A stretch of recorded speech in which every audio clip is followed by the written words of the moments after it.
সজনে শাক নিয়েছি, সজনে শাকটাকে কেটে ধুয়ে নিয়েছি। দেখো এটাকে পকোড়া বানাবো, সজনে শাকের পকোড়া করবো। তো সজনে শাকটা খাওয়া তো প্রচণ্ড উপকার। ভাজা সবসময় খেতে ভালো লাগে না, তো আমি আজকে কিছুটা ভেজেছি, কিছুটা ভাবলাম পকোড়া করি। তো দেখো অনেকে কী করে পাতাটা গোটা গোটা রাখে, সজনে পাতাটা কাটে না, তো আমি কেটে নিয়েছি। তো এটাকে পকোড়া বানাবো, ধুয়ে রেখেছি। এর মধ্যে কিছু মশলা মিশাবো। এর মধ্যে দেবো ময়দা। ময়দা আর বেসনের পরিমাণটা আমি সমান সমান দেবো। এর মধ্যে বেসন দেব, ময়দা আর বেসনের পরিমাণটা সমান সমান দেব। একটু লঙ্কা বাটা আর দেব আদা বাটা সামান্য। দেবো একটু সাদা তিল, তিলটা একটু পরিমাণ মতো দেবো যাতে মুখে লাগে। আর দেবো পরিমাণ মতো কাটা পেঁয়াজ, আর দেবো লবণ দিয়ে একসঙ্গে সুন্দর করে মাখিয়ে নেব। সুন্দর করে মাখিয়ে নিয়েছি। তো আগে কী করতে হবে বলো তো, ভালো করে মাখিয়ে নেব, কারণ শাকটা ধোয়া থাকে মানে শাকে একটু জল জল ভাব থাকে, ওই কারণে সুন্দর করে মাখিয়ে নেব। তারপরে যদি প্রয়োজন হয় জল দেবো, না হলে দেওয়ার দরকার নেই। আর যদি আগে বেশি জল দিয়ে দিই না, তাহলে বেশি পাতলা হয়ে যাবে।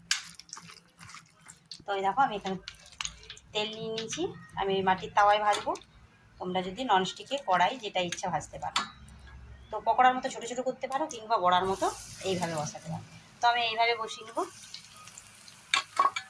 খেতে সুন্দর লাগবে এবং শাকটা খুব উপকারী। অনেক বাচ্চারা খেতে পছন্দ করে না, এইরকম পকোড়া ভেজে দিতে ভাতের সঙ্গে খেয়ে নেবে। তো চলো আমি এভাবে ভেজে তুলে নেবো। একটু হিট কমাবো প্রথমে, কারণ না হলে পুড়ে যাবে।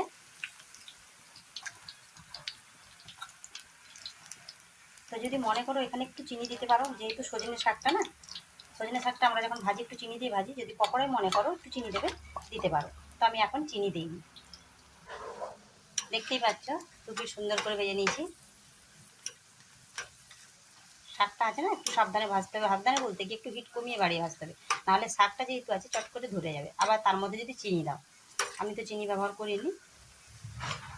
তো এইভাবে উল্টে পাল্টে ভেজে নেবে। আর গরম গরম খেতে দারুণ লাগবে ভাতের সঙ্গে, এবং বাচ্চারাও খাবে।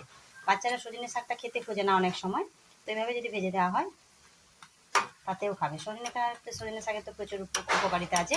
তো বন্ধুরা এইভাবে বড়া ভেজে খাও, ভালোই লাগবে। এইভাবে নতুন নতুন ভিডিও পেতে সঙ্গে থাকতে হবে, আর চ্যানেলটাকে ফলো করতে হবে। ইউটিউব থেকে যদি দেখো চ্যানেলটাকে সাবস্ক্রাইব করে দাও। তো আজকের জন্য বাই, নেক্সট ভিডিও আবার দেখা হচ্ছে, সঙ্গে দেখো।